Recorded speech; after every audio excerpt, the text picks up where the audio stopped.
quick walk through the game room here. This is my garage door. This actually abuts the back of the house and into the game room.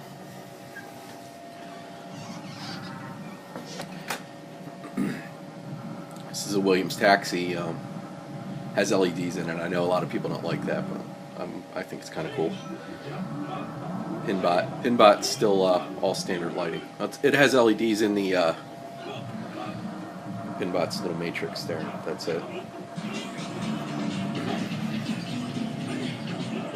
This is actually, I brought 2 new games in. This was going to be like a console station.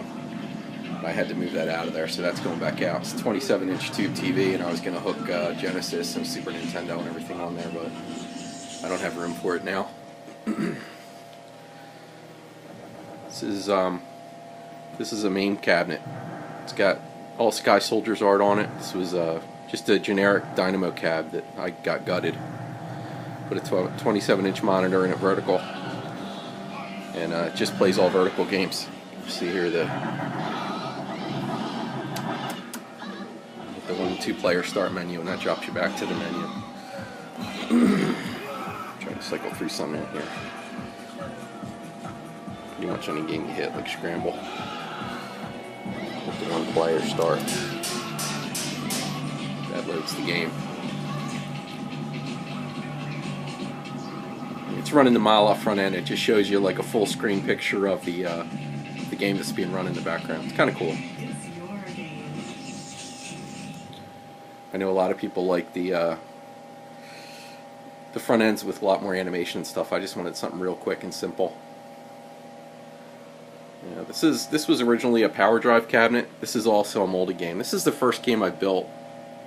It's kind of like a do-it-all thing. I had it in the house originally. So it's got like the Street Fighter layout, 2 sticks.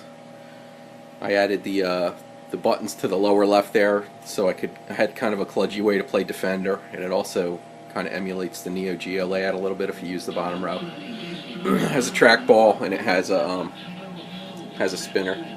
Just wanted that down out of the way. Again, I know a lot of people don't like all those controls on one machine, but when I originally got started, this was going to be it. And I got this one from TNT Amusements. It was totally gutted. It was going to go in the dumpster. So this panel, I scratch built that. And what I did, I painted clear plexi on the back, and I just tried to match the art. I used the same colors as the Bally Midway art. All the glass and stuff on it's all original. And the guts that were remaining, the power supplies and stuff, went to another guy that needed parts for a machine. So everything went to good use. This would have wound up in the dumpster if I didn't take it. It's my Golden Tee. It's a Golden Tee 2005. I bought that dead from a coin-op warehouse, and just got it fixed up. And I liked it. I thought everybody loved this, but it doesn't really get a lot of play other than me. So not a lot of people into the golf games, but I love it. It's one of my favorite games. This is Soul Edge, also from Coin-Op Warehouse. I got this kind of as a throw-in deal when I got the Golden Tee. I put a new monitor in it. It's running Soul Calibur right now. It's a 27-inch JAMA. So that's just my horizontal JAMA cab. I have a few boards I can throw in there. This is Atari Asteroids, my first and only vector game. That's one of the newest games I added. Love Asteroids. The control panel is a little messed up. It looked like some kind of chemical or something dripped on it, like almost like zip strip or something. It's a shame because the panel's pretty nice on it. Again, it shows its age a little bit. I'm going to get new buttons for it. Side art's concealed, and the side art's perfect on it.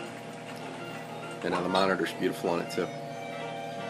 This is a Zaxxon I got from another club member. This is a fan, and it's really loud. Cab's kind of rough on it, but I mean, it plays great. It's my brother's favorite game, so that'll probably be here for a while. Arachnid dartboard. Not a coin-op, it's a standalone, but it's an Arachnid board. This was a computer. I had originally planned on streaming and stuff, but I just never got around to it. I got a webcam and everything hooked up to that, but it never gets used. That's going to come out. Defender. This was the other recent. I got this one. I got the Asteroids. I looked for a Defender forever. Had so much trouble finding one. And, it's the one I wanted with the pinball style coin door on it, stainless or whatever you call it. The older ones had that. The one thing I noticed that I thought they all had a Susan B. Anthony dollar acceptor in the center. But this one doesn't. It's just blanked out. But again, the machine, the art on this is fantastic. I mean, there's hardly any scrapes or anything in it. A couple little marks on it. Very clean machine. It's all original. Really nice. And finally, this is another MAME machine.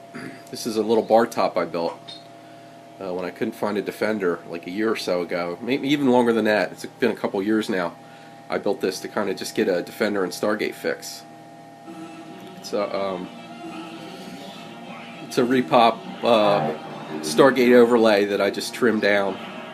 And what I tried to do is just scale down the sides of Defender, or Stargate rather, just to kind of give it the profile of a Stargate. And what I did when I moved it out to the game room, I didn't have anything to set it on, so I built a little base for it, threw a spare coin door in it, so it would kind of just look like a little cabaret. Kind of looks like a Stargate Mini.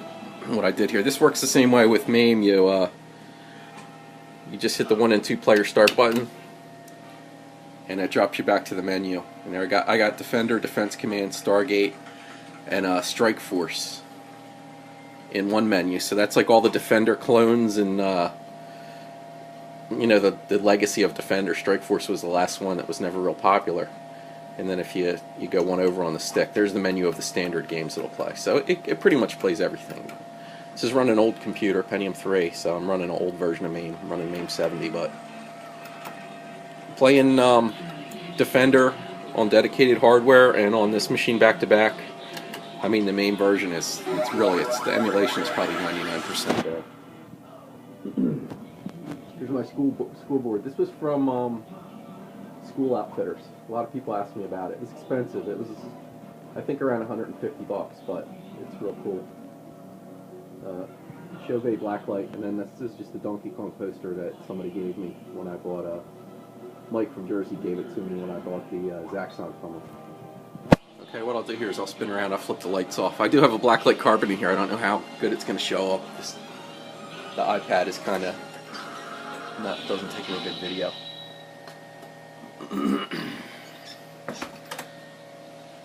Yeah, the carpet pops real good in person, but it looks like it's not really even showing up. Just take one quick walk around.